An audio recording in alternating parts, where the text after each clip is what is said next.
नमस्कार, मैं हूं निकिता और आप देख रहे हैं सत्य हिंदी। एक नजर डालते हैं अब तक की सुर्खियों पर। माइक्रोसॉफ्ट के चेयरमैन और सीईओ सत्य नडेला ने भारत में 17.5 बिलियन डॉलर यानी लगभग 1.46 लाख करोड़ के अब तक के सबसे बड़े एशियाई इन्वेस्टमेंट की घोषणा की है। प्रधानमंत्री मोदी से मुलाकात के बाद नडेला ने बताया कि यह निवेश भारत के एआई फर्स्ट भविष्य के लिए जरूरी इंफ्रास्ट्रक्चर, स्केलिंग और सॉवरेन क्षमताओं को मजबूत करेगा। कंपनी के अनुसार यह निवेश 2026 से 2029 के बीच किया जाएगा और भारत में क्लाउड व एआई इंफ्रास्ट्रक्चर, स्केलिंग प्रोग्राम्स तथा ऑपरेशंस को तेजी से स्केल करने में उपयोग होगा। माइक्रोसॉफ्ट ने कहा कि उसका विस्तार 3 पिलर स्केल, स्किल्स और सॉवरेनिटी पर आधारित है। इस इन्वेस्टमेंट में हैदराबाद में नया हाइपर स्केल क्लाउड रीजन भी शामिल है, जो 2026 के मध्य में लाइव होगा और कंपनी का भारत में सबसे बड़ा रीजन होगा। इसके अलावा चेन्नई, हैदराबाद और पुणे के मौजूदा डेटा सेंटर रीजन को भी बढ़ाया जाएगा। कंपनी के 22,000 से अधिक वर्कर्स देश भर में एआई मॉडल डेवलपमेंट से लेकर इंजीनियरिंग और प्रोडक्ट इनोवेशन तक में योगदान दे रहे हैं। नडेला ने कहा कि यह निवेश भारत के एआई इकोसिस्टम और डिजिटल ट्रांसफॉर्मेशन को वैश्विक स्तर पर और मजबूत करेगा। कर्नाटक हाई कोर्ट ने मंगलवार को एडवोकेट जनरल के दखल के बाद राज्य सरकार की मेंस्ट्रुअल लीव के नोटिफिकेशन पर अंतरिम रोक लगाने के अपने सुबह दिए गए फैसले को बदल दिया है। बता दें कि कर्नाटक सरकार के नोटिफिकेशन के खिलाफ Bengaluru hotels and restaurants association और अविराता एएफएल कनेक्टिविटी सिस्टम्स लिमिटेड ने याचिका दायर की थी। मंगलवार सुबह याचिकाकर्ताओं की दलील सुनने के बाद जस्टिस ज्योति एम ने राज्य सरकार की मेंस्ट्रुअल लीव के नोटिफिकेशन पर अंतरिम रोक लगा दी थी। याचिका में सरकार के 20 नवंबर के नोटिफिकेशन को चुनौती दी गई थी, जिसमें विभिन्न कानूनों के तहत सरकारी और प्राइवेट दोनों क्षेत्रों में महिलाओं को हर महीने 1 दिन की पेड मेंस्ट्रुअल लीव देने की बात कही गई है। याचिकाकर्ताओं ने कहा कि नोटिफिकेशन में बताए गए कानूनों में कोई खास प्रावधान महिला कर्मचारियों को मेंस्ट्रुअल लीव नहीं देता है, उसमें कोई कानून भी नहीं था। सुबह मामले की सुनवाई करते हुए जज ने याचिकाकर्ताओं से पूछा कि क्या सरकार ने नोटिफिकेशन जारी करने से पहले उनकी राय ली थी। जब याचिकाकर्ताओं ने इससे इनकार किया तो जज ने सरकारी वकील से याचिकाओं पर ध्यान देने को कहा और अधिसूचना पर अंतरिम रोक लगा दी। हालांकि कोर्ट के लंच के लिए उठने से पहले एडवोकेट जनरल शशि किरण शेट्टी बेंच के सामने पेश हुए। उन्होंने बताया कि वह कोर्ट को सूचित करना चाहते हैं कि अंतरिम आदेश के खिलाफ अपील दायर करने की बजाय वह कोर्ट के ध्यान में लाना चाहते हैं कि उसका फैसला सुप्रीम कोर्ट के फैसलों के खिलाफ है। उनके दखल के बाद कोर्ट ने अपने पहले के आदेश को बदल दिया और मामले को कल यानी बुधवार को सुनवाई के लिए लिस्ट करने को कहा। पेड मेंस्ट्रुअल लीव का मुद्दा राज्य सरकार के लिए प्रतिष्ठा का विषय है, क्योंकि सरकारी और प्राइवेट दोनों क्षेत्रों और व्यावसायिक प्रतिष्ठानों की महिला कर्मचारियों के लिए ऐसा प्रावधान करने वाला कर्नाटक पहला राज्य है। लोकसभा में मंगलवार को बताया गया कि जनगणना 2027 में घर पर रहने की अवधि और माइग्रेशन के कारण से जुड़े सवाल भी शामिल होंगे। गृह राज्य मंत्री नित्यानंद राय ने एक लिखित जवाब में कहा कि जनगणना में हर व्यक्ति की जानकारी उसी स्थान से एकत्र की जाती है जहां गिनती के समय वह मौजूद होता है। उन्होंने स्पष्ट किया कि माइग्रेशन डेटा जन्म स्थान और पिछले निवास के आधार पर दर्ज किया जाता है। मंत्री से पूछा गया था कि क्या प्रवासी मजदूरों और अस्थायी निवासियों की गिनती के लिए कोई खास व्यवस्था की जा रही है, जिस पर उन्होंने बताया कि जनगणना प्रश्नावली में पहले से ही ऐसे प्रावधान मौजूद हैं। सेंसस 2027 2 चरणों में होगा। पहला हाउस लिस्टिंग और हाउसिंग सेंसस, जो अप्रैल से सितंबर 2026 के बीच 30 दिनों में पूरा किया जाएगा। दूसरा चरण पॉपुलेशन एन्यूमरेशन फरवरी 2027 में होगा, जिसकी रेफरेंस डेट 1 मार्च 2027 निर्धारित की गई है। हालांकि लद्दाख, जम्मू कश्मीर के बर्फीले इलाकों, हिमाचल प्रदेश और उत्तराखंड में यह चरण सितंबर 2026 में पूरा किया जाएगा, जिसकी रेफरेंस डेट 1 अक्टूबर 2026 होगी। यह पूरी प्रक्रिया डिजिटल रूप में की जाएगी और कैबिनेट कमेटी द्वारा स्वीकृत जाति आधारित एन्यूमरेशन भी इसका हिस्सा होगा। पश्चिम बंगाल की मुख्यमंत्री ममता बनर्जी ने मंगलवार 9 दिसंबर को प्रधानमंत्री मोदी से माफी की मांग की, यह आरोप लगाते हुए कि उन्होंने बंकिम चंद्र चट्टोपाध्याय को बंकिम दा कहकर उनका अपमान किया है। कूच बिहार में रैली के दौरान ममता ने कहा कि प्रधानमंत्री स्वतंत्रता के समय पैदा भी नहीं हुए थे, फिर भी उन्होंने बंगाल के सबसे बड़े साहित्यिक प्रतीकों में से एक को अनौपचारिक अंदाज में संबोधित किया। विवाद तब शुरू हुआ जब पीएम मोदी ने लोकसभा में वंदे मातरम की 150वीं वर्षगांठ पर चर्चा के दौरान यह शब्द इस्तेमाल किया, जिस पर टीएमसी सांसद सौगत रॉय ने आपत्ति जताई और उन्हें बंकिम बाबू कहने का आग्रह किया। प्रधानमंत्री ने तत्काल रॉय की भावनाओं का सम्मान करते हुए संबोधन बदल दिया।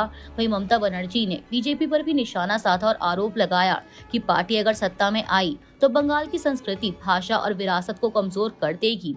उन्होंने दावा किया कि एसआईआर प्रक्रिया खत्म होते ही अंतिम वोटर लिस्ट जारी की जाएगी और उसके तुरंत बाद विधानसभा चुनाव की घोषणा कर दी जाएगी, ताकि इस लिस्ट को अदालत में चुनौती ना दी जा सके। पश्चिमी उत्तर प्रदेश के बुलंदशहर में रविवार शाम करीब 5 बजे एक मुसलमान फेरी वाले यूसुफ के साथ मारपीट की गई, जिसमें उनकी मौत हो गई।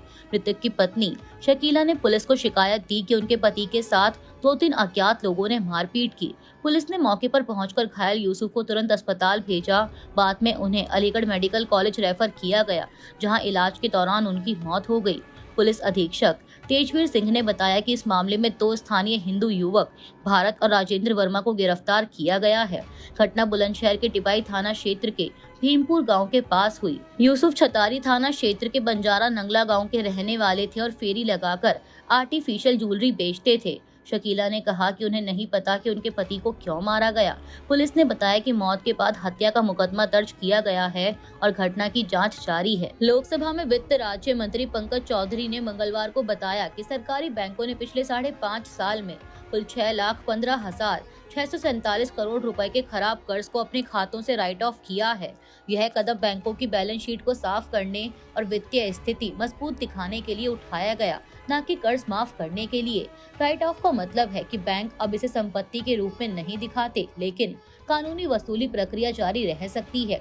इस पर कांग्रेस ने आलोचना करते हुए कहा कि आम लोगों और किसानों की किश्त ना चुकाने पर संपत्ति कुर्क कर दी जाती है, जबकि अमीरों के लाखों करोड़ रुपए राइट ऑफ कर दिए गए। कांग्रेस नेता सुप्रिया श्रीनेत ने कहा कि पिछले 5 सालों में धन्ना सेठों के 6,15,000 करोड़ रुपए माफ हुए। आप अपने लोन की एक किश्त ना चुका पाएं तो घर मुश्तंडे भेजे जाएंगे, क्रेडिट हिस्ट्री बर्बाद हो जाएगी, संपत्ति कुर्की होगी। किसान आत्महत्या करने को मजबूर हैं, पर अमीरों के 6.15 लाख करोड़ रुपए माफ। लोकसभा में चुनाव सुधार पर चर्चा के दौरान नेता प्रतिपक्ष राहुल गांधी ने निर्वाचन आयोग पर कब्जा करने का गंभीर आरोप लगाया। उन्होंने कहा कि भारत की संस्थाओं पर नियंत्रण कर लिया गया है और चुनाव आयोग भी सत्ता में बैठे लोगों के प्रभाव में काम कर रहा है। राहुल गांधी ने इस आरोप के समर्थन में कई सबूत पेश किए और 3 प्रमुख सवाल उठाए। पहला सवाल उन्होंने पूछा कि चीफ जस्टिस को चुनाव आयुक्त के चयन पैनल से क्यों हटा दिया गया। दूसरा, दिसंबर 2023 में कानून बदलकर चुनाव आयुक्त को उनके कार्यों के लिए सजा से कैसे बचाया गया। तीसरा सवाल उन्होंने सीसीटीवी डेटा से संबंधित कानून में बदलाव को लेकर उठाया, जिससे चुनाव के 45 दिन बाद वीडियो फुटेज को नष्ट करने की इजाजत मिली। राहुल गांधी ने कहा कि यह केवल डेटा का मामला नहीं है, बल्कि चुनाव में धांधली करने से जुड़ा गंभीर मुद्दा है। उन्होंने प्रधानमंत्री और गृह मंत्री पर चुनाव आयुक्त को असामान्य रूप से सुरक्षा और इम्यूनिटी प्रदान करने का आरोप लगाया, जो भारतीय लोकतंत्र के लिए चिंता का विषय है। लोकसभा में मंगलवार को चुनाव सुधारों और मतदाता सूची के विशेष गहन पुनरीक्षण यानी एसआईआर पर 2 दिवसीय बहस की शुरुआत कांग्रेस सांसद मनीष तिवारी ने की। विपक्ष लंबे समय से एसआईआर पर चर्चा की मांग कर रहा था, जबकि सरकार का कहना है कि चुनाव आयोग एक स्वतंत्र संवैधानिक निकाय है। अपने संबोधन में मनीष तिवारी ने 3 प्रमुख मांगे रखी। चुनाव आयोग के चयन पैनल में राज्यसभा के नेता प्रतिपक्ष और मुख्य न्यायाधीश को शामिल करना, एसआईआर प्रक्रिया को रोकना क्योंकि कानून में इसका कोई प्रावधान नहीं है, और चुनाव से पहले सीधे कैश ट्रांसफर बंद करना। उन्होंने दावा किया कि चुनाव आयोग के पास एसआईआर का कानूनी अधिकार नहीं है और ईवीएम में हेरफेर की आशंका जताते हुए बैलेट पेपर पर लौटने की मांग की। बहस से पहले केंद्रीय मंत्री किरेन रिजिजू और भाजपा नेताओं ने विपक्ष पर गलत धारणा फैलाने का आरोप लगाया, जबकि कांग्रेस ने कहा कि चर्चा में वे सकारात्मक सुझाव देंगे ताकि चुनाव आयोग पर जनता का भरोसा मजबूत हो। लोकसभा में मंगलवार को चुनाव सुधार और एसआईआर पर हुई बहस के दौरान समाजवादी पार्टी प्रमुख अखिलेश यादव ने भाजपा पर चुनावी प्रक्रिया के दुरुपयोग का गंभीर आरोप लगाया। रामपुर और फर्रुखाबाद उपचुनावों का जिक्र करते हुए उन्होंने कहा कि मतदान के दिन पुलिस और प्रशासन ने मतदाताओं को घरों से निकलने नहीं दिया, जिससे मतदान प्रतिशत प्रभावित हुआ। अखिलेश ने इसे वोट चोरी नहीं वोट डकैती बताया और कहा कि उनकी पार्टी ने धांधली के सबूत चुनाव आयोग को दिए, लेकिन कोई कार्रवाई नहीं हुई। इलेक्टोरल बॉन्ड पर उन्होंने कहा कि भाजपा को सबसे अधिक फंड मिला, फिर कांग्रेस, जबकि क्षेत्रीय दलों को लगभग कुछ नहीं मिला। यह चुनावी वित्त पोषण में गहरा असंतुलन दिखाता है। यूपी में चल रहे एसआईआर पर चिंता जताते हुए उन्होंने दावा किया कि अब तक 10 पीएलओ की मौत हो चुकी है और सरकार से प्रत्येक परिवार को 1 करोड़ रुपए मुआवजा देने की मांग की। अखिलेश ने आरोप लगाया कि एसआईआर की आड़ में एनआरसी की तैयारी की जा रही है। उन्होंने कांग्रेस के सुझावों, चुनाव आयोग की नियुक्ति प्रक्रिया में बदलाव और बैलेट पेपर पर वापसी का समर्थन करते हुए कहा कि अगर चुनाव निष्पक्ष हो तो भाजपा एक भी सीट नहीं जीत पाएगी। इसके साथ ही अखिलेश ने यह भी कहा कि चुनाव सुधार से पहले चुनाव आयोग में सुधार होना चाहिए। वंदे मातरम के 150 साल पूरे होने पर संसद में चल रही चर्चा के बीच जमीयत उलेमाए हिंद के प्रमुख मौलाना अरशद मदनी ने स्पष्ट किया है कि मुसलमान केवल अल्लाह की इबादत करते हैं और किसी अन्य को इसमें शामिल नहीं कर सकते। उन्होंने कहा कि वंदे मातरम के 4 श्लोकों में देश को देवता मानकर दुर्गा माता से तुलना की गई है और पूजा के शब्दों का प्रयोग किया गया है, जो किसी भी मुसलमान की धार्मिक आस्था के खिलाफ है। मौलाना मदनी ने जोर देकर कहा कि भारत का संविधान हर नागरिक को धार्मिक स्वतंत्रता अनुच्छेद 25 और अभिव्यक्ति की स्वतंत्रता अनुच्छेद 19 देता है, इसलिए किसी को वंदे मातरम गाने के लिए मजबूर नहीं किया जा सकता। उन्होंने कहा कि देश से प्रेम करना और उसकी पूजा करना अलग बातें हैं और मुसलमानों की देशभक्ति के लिए किसी प्रमाण पत्र की आवश्यकता नहीं है। लोकसभा में सोमवार को एआईएमआईएम सांसद असदुद्दीन ओवैसी ने भी इस मुद्दे को उठाते हुए कहा था कि भारत का संविधान हम भारत के लोग से शुरू होता है, न कि भारत माता से, और किसी भी नागरिक को वंदे मातरम गाने के लिए बाध्य करना संविधान और सुप्रीम कोर्ट के फैसलों के खिलाफ है। डीएमके ने मंगलवार को लोकसभा स्पीकर ओम बिरला को 120 एमपीज के हस्ताक्षरों वाला इम्पीचमेंट नोटिस सौंपा, जिसमें मद्रास हाईकोर्ट के जज जीआर स्वामीनाथन को हटाने की मांग की गई है। यह नोटिस डीएमके नेता कनिमोझी, टीआर बालू, समाजवादी पार्टी प्रमुख अखिलेश यादव और कांग्रेस नेता प्रियंका गांधी वाड्रा ने संयुक्त रूप से दिया। 9 दिसंबर 2025 को दायर नोटिस में आरोप लगाया गया कि जज के आचरण ने न्यायिक निष्पक्षता पर सवाल खड़े किए। फैसले राजनीतिक विचारधारा से प्रभावित दिखे और उन्होंने कुछ वकीलों व एक खास समुदाय के लोगों का गलत फायदा उठाया। नोटिस के साथ राष्ट्रपति और सीजीआई को भेजे गए पत्रों की प्रतियां भी शामिल की गई। यह कदम थिरुपरनकुंद्रम में कार्तिकई दीपम की रस्म की अनुमति को लेकर जारी विवाद के बीच आया है, जहां जज स्वामीनाथन हाल ही में विवादों में आए। उन्होंने कार्तिकई दीपम त्योहार के दौरान थिरुपरनकुंद्रम पहाड़ी पर एक दरगाह के पास लगे खंबे पर दिया जलाने की अनुमति दी थी। इस आदेश को लेकर तमिलनाडु की सत्ताधारी डीएमके और उसके सहयोगी दल कड़ा विरोध कर रहे हैं। वहीं बीजेपी नेता अन्नामलाई ने इस कदम को एंटी हिंदू पॉलिटिक्स बताया और कहा कि यह न्यायपालिका पर राजनीतिक दबाव का संदेश देता है। इस बीच सुप्रीम कोर्ट राज्य सरकार की याचिका पर सुनवाई के लिए तैयार हो गया है, जिसमें हाई कोर्ट के आदेश को चुनौती दी गई है। दिल्ली की एक सेशंस कोर्ट ने कांग्रेस सांसद सोनिया गांधी को नोटिस जारी किया है। यह नोटिस उस रिवीजन पिटीशन पर आया है जिसमें मजिस्ट्रेट द्वारा 1980 और 81 इलेक्टोरल रोल में उनके कथित नाम को लेकर दायर शिकायत को खारिज करने के आदेश को चुनौती दी गई है। स्पेशल जज पीसी एक्ट विशाल गोखले ने पिटीशन पर शुरुआती दलीलें सुनने के बाद सोनिया गांधी, दिल्ली पुलिस और राज्य को नोटिस भेजते हुए ट्रायल कोर्ट रिकॉर्ड भी तलब किया है।